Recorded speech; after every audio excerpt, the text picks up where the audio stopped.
When most people think of fluoride, they just think simply of their bottle of toothpaste that they use every day. However, most of the population is uninformed about the truth about fluoride, and most people would be shocked if they knew the truth about this chemical. The use of fluoride began in the mid-1800s, and the steel smelters in Germany were the first to pay damages for the injuries caused by the emissions of fluoride. By the turn of the 20th century, German and British steel industries had to both pay damages and were affected by lawsuits over the fluoride emissions. When the 1930s rolled around, there was more and more evidence building up about the toxicity of fluoride, including the brown effect it was having on teeth. The use of fluoride largely began being promoted during the 1940s in the Manhattan Project. Fluoride was used as a key chemical in the manufacturing of bombs during the Second World War, and American scientists were well aware of the toxicity of this chemical. Program F was a classified operation to test the dangers and effects of fluoride on the population, and the truth about the dangers of fluoride was kept hidden from the public. The scientists in the Manhattan Project took blood and tissue samples from the citizens in Newburgh, New York, whose water had been fluoridated. The results showed that uranium hexafluoride causes damage to the central nervous system, and the fluoride was considered responsible. However, the results of the negative effects of fluoride were censored by the U.S. Atomic Energy Commission, and fluoride was allowed to be dumped into the environment and put in the public water supply. Dr. Dean Burke was an American biochemist and cancer researcher who spent over 30 years researching at the National Cancer Institute. Burke once said, "In point of fact, fluoride causes more human cancer death and causes it faster than any other chemical."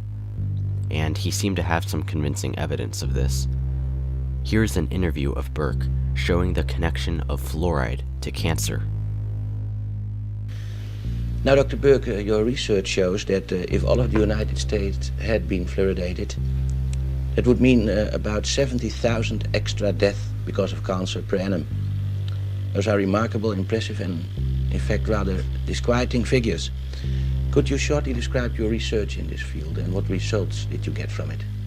Yes. The 70,000, of course, would represent 1/5 of all the cancer deaths in the United States, twice as many from breast cancer in women, and twice as many as from lung cancer in man. Our studies involved comparing the deaths of all persons in the 10 largest fluoridated cities of the United States with the 10 largest non-fluoridated cities in the United States year by year. And we obtained a very remarkable curve, which you can see here perhaps. Here is the fluoridated, and here is the non-fluoridated set of 10 cities each.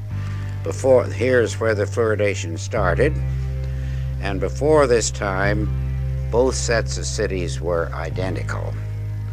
But no sooner had fluoridation started than this curve began to go up, the deaths began to increase, so that this effect occurs very promptly within 1, 2, or 5 years. Now this, sir, is conclusive evidence that fluor kills because of cancer.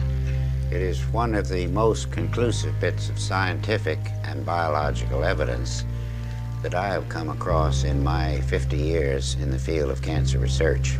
Would this then, in your opinion, be the end of fluor in water, in drinking water? It should be the end, and in the United States, it should so be the end by federal law known as the Delaney Amendment, which says that anything found to induce cancer in man or animals cannot be legally put into the food or drink of man or animals.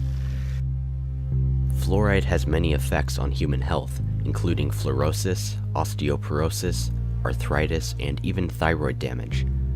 There have been 53 studies conducted showing that fluoride can reduce the IQ of an individual. The results of these studies show that in high fluoride areas, children show a decreased number of IQ points when compared to low fluoride areas. Don't believe me? There was even a Harvard study that confirmed this and proved that there is a connection between fluoride ingestion and a reduction of human cognitive functioning. Fluoride is a toxic chemical and has been repeatedly proven so, and I think it's about time people come to terms with it. Fluoride has been classified as Part 2 poison under the UK Poisons Act of 1972, and Germany, Belgium, and Luxembourg rejected water fluoridation and labeled it as a violation of human rights. So if you still think that fluoride is absolutely safe and good for you, sorry, but even your own governments disagree with you. Now, I've come to the conclusion, just like many of you, that David Icke is controlled opposition. But every now and then, he will say something that is worth listening to. Just to be clear, I'm not supporting David Icke in any way or saying that I agree with everything he says, but what he has to say about fluoride I found was excellent and worth sharing. So, here you go. And they're putting fluoride in the water. Why would they bloody do that? It's part of the agenda, that's why. This is fluoride, an ingredient in Prozac, sarin nerve gas, rat cockroach poisons, and pesticides, anesthetic, hypnotic, and psychiatric drugs, and it doesn't stop tooth decay. This is from the website of one of the companies that sells fluoride for water fluoridation.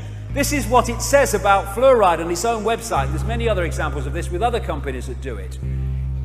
Fluoride is used in the manufacture of effervescing steel and the smelting and refining of light metals. It is also used in fluoridation of drinking water as a wood preservative, an adhesive preservative, an insecticide, a protective coating for metals, a pickle for steels and other metals, a flux for soldering and welding, as well as a flux and pacifier for ceramic, glass and porcelain enamel. They're putting it in the bloody water. They're putting it in the toothpaste. That's what it's doing with fluorosis, but why would any sane people who care about humanity be putting the bloody waste products from the aluminium industry into drinking water and toothpaste? They would be doing it if they had an agenda for the mental, emotional, and physical suppression of humanity. That's why they would do it. And some research is pointing to the fact that fluoride, when it's connected with the aluminium in chemtrails, creates something called aluminium fluoride, which has been connected to mass sedation and dementia. And this guy, Dr. Dean Burke, 34 years at the National Cancer Institute in America, said in point of fact, fluoride causes more human cancer death and it causes it faster than any other chemical. Think coal agenda. If you are anything like me, then you probably don't think that the government is putting hydrofluoric acid and fluoridated chemicals in the water supply because the government cares about our teeth. It seems apparent that the fluoride is put in the water to help dumb down the population and keep people stupid. We all know it's easier to control a population that is dumb and docile rather than trying to control a smart, alert population. So it would only make sense that these psychopaths would poison our water. With fluoride being the toxic chemical that it is, now it makes sense why the back of my toothpaste bottle says to call poison control if swallowed. Nothing wrong there. Now this is one of those things where I really wish I was wrong, but it's very obviously true.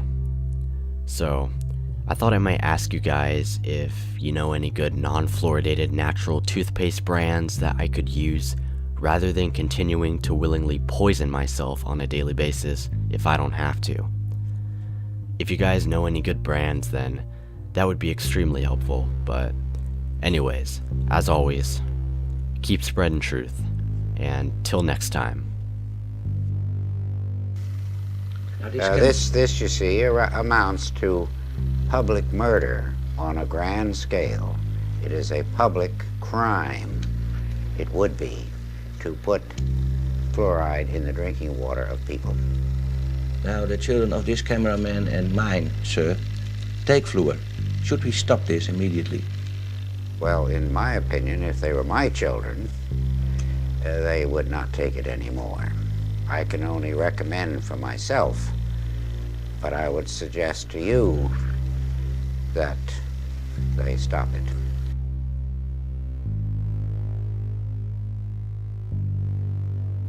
I'm going to do a water test, electrocoagulation, tap water.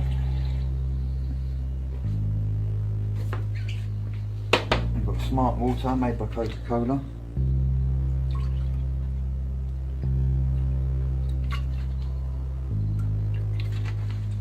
Evian.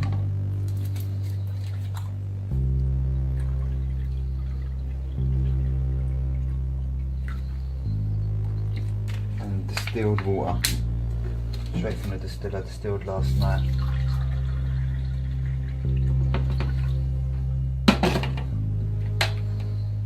This is the electrocoagulation apparatus.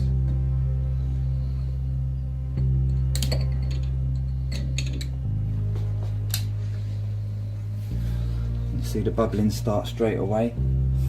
This is breaking the electrical bonds between the substances in the water. It's going to reveal them and tell us more about the water.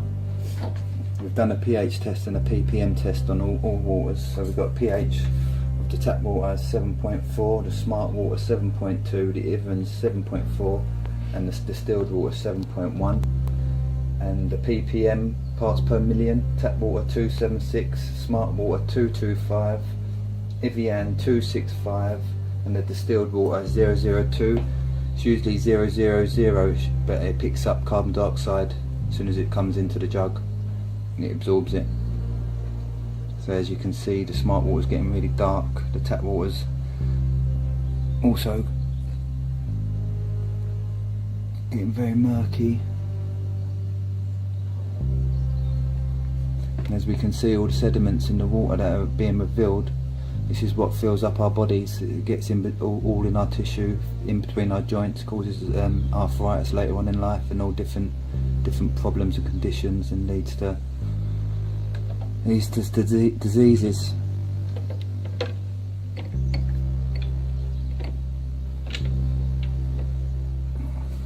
And to hydrate ourselves, we want to be drinking water that can go into the cells. These waters, they can't hydrate us properly because the molecules are all clumped together, and hydration is one of the #1 causes of conditions and diseases. Right, so it's getting hot now. I'm going to turn the machine off, and as we can see, the colours have been revealed. We've got black for smart water, which is basically pure heavy metals, zinc, lead, copper, so it's just filled with heavy metals. The tap water is slightly blue and green, so we've got bacteria, viruses, carcinogens, organic phosphorus, fertilisers, detergents and pesticides, and with the green as well as arsenic, mercury, lead, copper and sodium. So all them poisons, and this is what we feed our families, our kids, our babies, you know, mixing it in with everything. So we've got all these problems. Mercury is like one of the most poisonous things you can possibly have. Arsenic's a poison. We've got bacteria, pathogenic bacteria in the water. Let's turn this one off now. Right, and you can see the Evian is slightly yellow and I would say a little bit off green, so it's got lots of organic minerals in there, other organics, possible fluoride, silicon compounds, and some heavy metals, arsenic, mercury, lead and copper and sodium. And as you can see, the distilled water having no parts per million in there is totally clear, and really this should prove a point to get on the distilled water. Hydrate yourself, cleanse yourself and treat your body and your families well. There is, of course, you talk about murder, sir. an ethical aspect to all this, a law aspect, an aspect of people's inhumanity to people. What is your idea about how should this be implemented in our society? The ethical aspects of administering poison, as it were, to people. Well, I think this aspect, this murder aspect, clearly indicates a very strong unethical aspect to forcing people to kill themselves.